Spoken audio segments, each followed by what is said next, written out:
In creating his Common School Journal, Horace Mann attempted to improve schools in Massachusetts. His journal gave teachers ideas and would enlighten them on his political reasonings and views, such as the causes of insanity, physical education, geography, and how he would like to make all schooling free. These new suggestions inspired most to teach new things and others to leave the public schools and create a private school system. Horace Mann was born in 1796 in Franklin, Massachusetts. He was mainly self-taught, but when he was 20 years of age, he was admitted to Brown University in Providence, Rhode Island. While at Brown, he took interest in politics, education, and social reform. Upon graduating college, Mann became a lawyer. He then took his interest in politics and landed himself a spot in the Massachusetts House of Representatives. In 1837, the state of Massachusetts created its Board of Education. Mann soon became the secretary of the board. As secretary of the Massachusetts Board of Education, Mann took action. Mann knew that most schools, if not all, taught the Bible. This was very controversial given the fact that some people were of the opposite religion. So Mann started writing a bi-weekly journal. This journal was called the Common School Journal. This journal would be sent out to teachers in the Massachusetts schools. Teachers would read his journal and take up some of Mann's recommendations and Mann's reasonings for his beliefs. Some of his suggestions were to teach physical education, geography, and heredity deformations. Heredity deformations, diseases like Down syndrome and cystic fibrosis.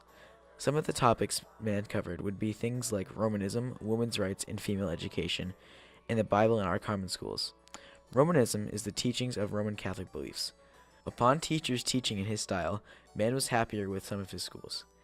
Even though most teachers were following his way of teaching, some still were not. Mann really believed in having schools be free and that they should be free of religion. This belief drove him to create separate schools. His public schools would be free and everyone would be able to participate, the poor, the rich, and people of opposing religions. His first two, quote, normal schools were Bridgewater Normal School and Framingham Normal School. Both of these state schools are currently still in business. Mann did this by creating a virtuous Republican citizenry needed to sustain American political institutions. The educated workforce required to expand the economy. By making a party who believed the same as Mann, he was able to get funding for schools.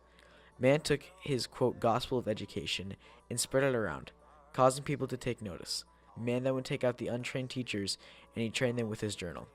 He believed everyone should have a good education, not a one-room school with an untrained teacher, but a civilized way of teaching.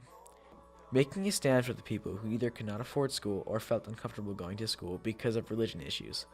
Given this new system, everyone could go to school. Even though the school system had changed, some teachers still taught their beliefs. Mann accepted this, although he did not recommend this style of teaching. He cared about how his students were taught.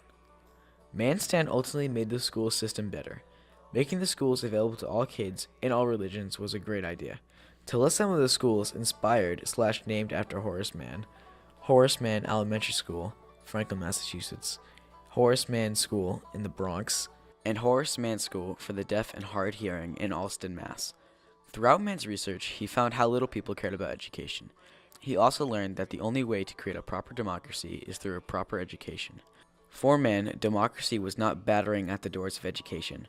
Rather, education was knocking at the doors of democracy, warning that only through proper education could democracy be sustained. Studman Michael J.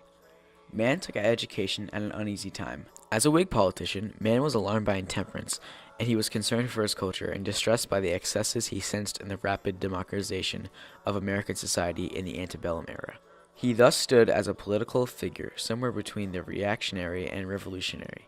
In response to a massive social change, he sought not a reversal but a dramatic new course in his state's institutional commitment to education. Studman Michael J. He created his school system to create a platform for the future politicians of America. The realization that democracy needs to be well run was enough for Mann to stand up for the future children of America.